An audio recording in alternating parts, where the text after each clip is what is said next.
जय जय रघुवीर समर्थ. सार्थ श्री दासबोध. दशक 12. विवेक वैराग्य. समास 9. यत्न शिकवण. प्रयत्न श्रेष्ठ की नशीब श्रेष्ठ, असा प्रश्न एका आळशी माणसाने समर्थांना विचारला.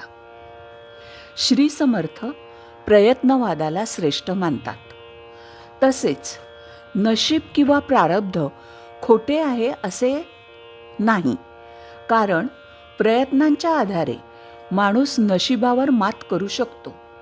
नशिबाचे पारडे जड असेलही, पण जर माणसाने हळूहळू चांगली कर्मे करून पुण्याई वाढवली तर माणूस स्वतःच्या जीवनाला हवा तो आकार देऊ शकतो. समर्थ रामदास स्वामी म्हणतात, यत्न तो देव जाणावा. तसेच स्वामी विवेकानंद म्हणतात, स्वतःवर विश्वास नसलेला माणूस नास्तिक म्हणायला हवा. म्हणजेच स्वतःच्या प्रयत्नांवर विश्वास ठेवून जीवनाला आकार देण्याला इथे महत्त्व आहे. या समासात रामदास स्वामींनी 9 ते 21 ओव्यांमध्ये आदर्श दिनचर्या दिली आहे. या दृश्य जगाला काही नियम आहेत, ते समजावून घेऊन जीवनाला वळण लावावे असे रामदास स्वामी सांगतात. रामदास स्वामींनी प्रयत्न करून उत्तम कीर्तनकार व्हावे असेही सांगितले आहेत. चला तर ऐकूया दशक 12 समास 9 यत्न शिकवण. हा समास ऐकण्याच्या आधी सगळ्यांना विनंती, आराध्य परितोष चॅनलला सबस्क्राईब करा, व्हिडिओला लाईक करा, शेअर करा आणि व्हिडिओखाली श्रीरामांना नमस्कार करा. चला तर ऐकूया समास 9 यत्न शिकवण. श्रीराम दुर्बळ अनाचारी वोडगस्त, आळसी खादाडग ऋणग्रस्त, मूर्खपणे अवघे वेस्त काहीच नाही. खाया नाही, जेवाया नाही, ल्याया नाही, नेसाया नाही, अंथराया नाही, पांघराया नाही, कोपट नाही, अभागी, सोयरे नाही, धायरे नाही, इष्ट नाही, मित्र नाही, पाहता कोठे ओळखी नाही, आश्रय विण परदेसी.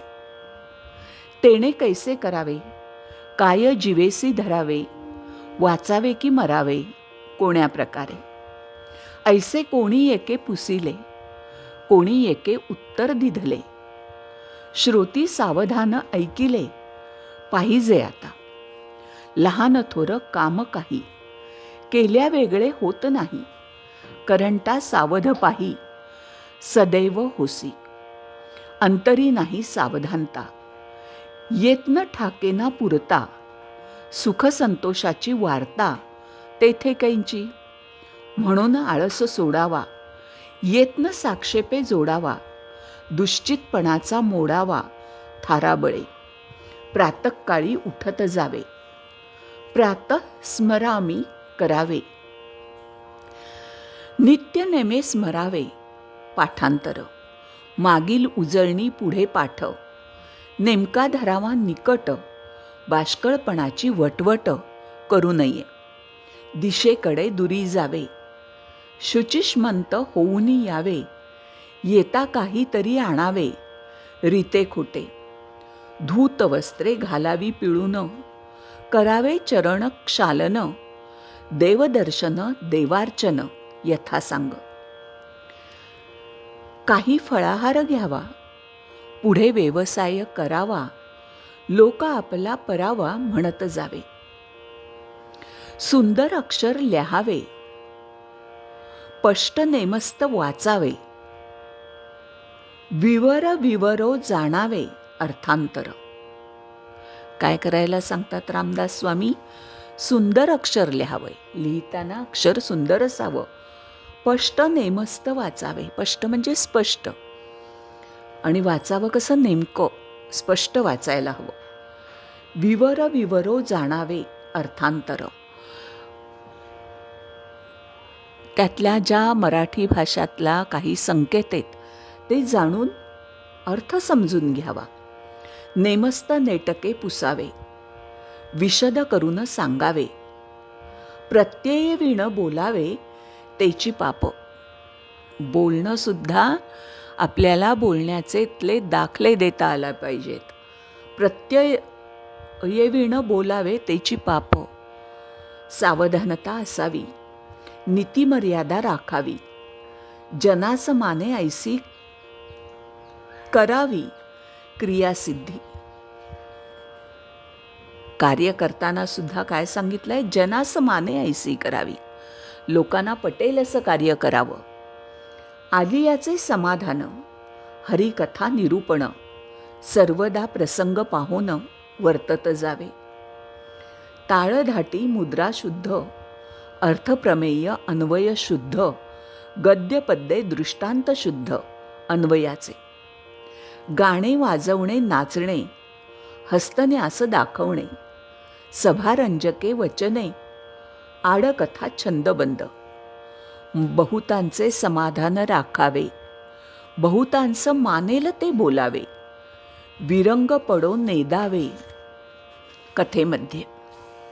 लोकांचं उदंड वाजी आणू नये, लोकांचे उकलावे हृदय, तरी मग स्वभावे होय नामघोष. भक्ती ज्ञान वैराग्य योग, नाना साधनांचे प्रयोग, जेणे तुटे भवरोग मनन मात्रे. जैसे बोलणे बोलावे, तैसेचे चालणे चालावे, मग महंत लीळा स्वभावे अंगी बाणे.